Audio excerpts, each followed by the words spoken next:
channel. Thanks for tuning in. I'm Trish. I'm the owner and operator of Forge of Ephesians. And originally I thought about not showing you guys my messy, nasty shop because it's kind of embarrassing. But then I realized it's kind of the most important part of getting into this craft is figuring out how you can set up a usable space that'll be good for forging.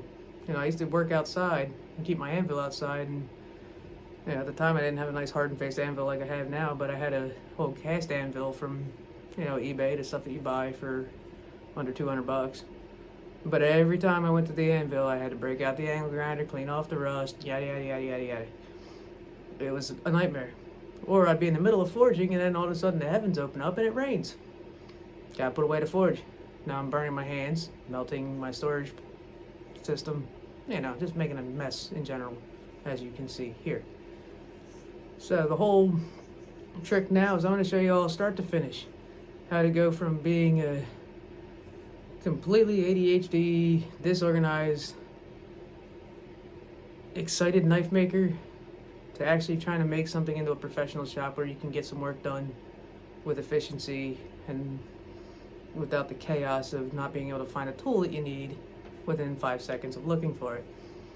So first thing we're going to start with is this entire week I'm going to be taking a bunch of these trash bags and using them to get rid of all the crap that is cluttering this shop.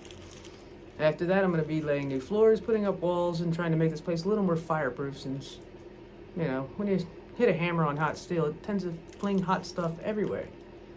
And being surrounded by wood isn't very comforting in a sense of flying hot particles that I don't know exactly where they land. So I'm going to show you how to do a little bit of fireproofing as well. And all on a budget because, in case you can't tell, I'm pretty broke. So I have to figure out how to run a functional knife shop on a shoestring budget. So if I can figure it out, I can help all y'all get into this craft and find the love and passion that I've been able to find in it since I started.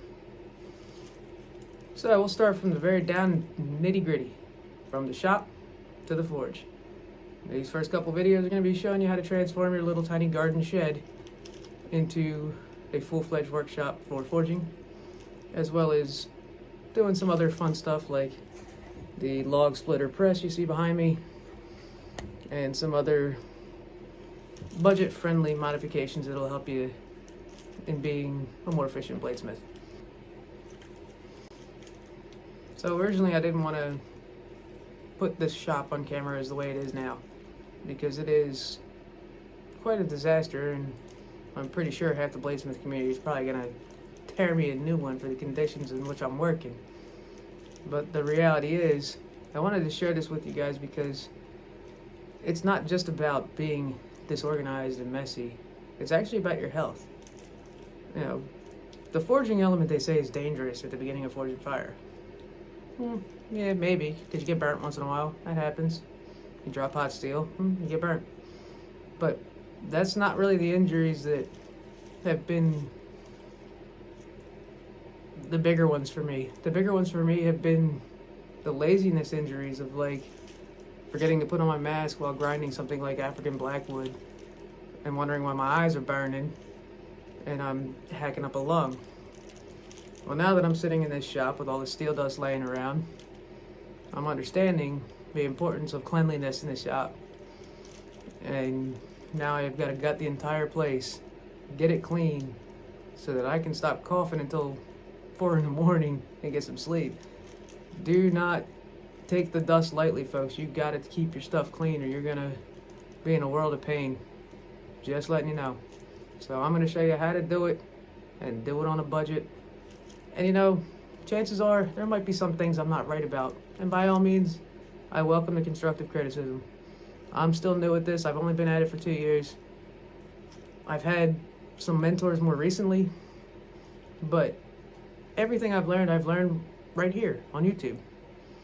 So all I'm doing is taking my own experiences and sharing them with you and seeing if they can help you in any way to get beyond some of the hurdles that I ran into so that you don't got to walk into the same pitfalls that I hit in my past so far.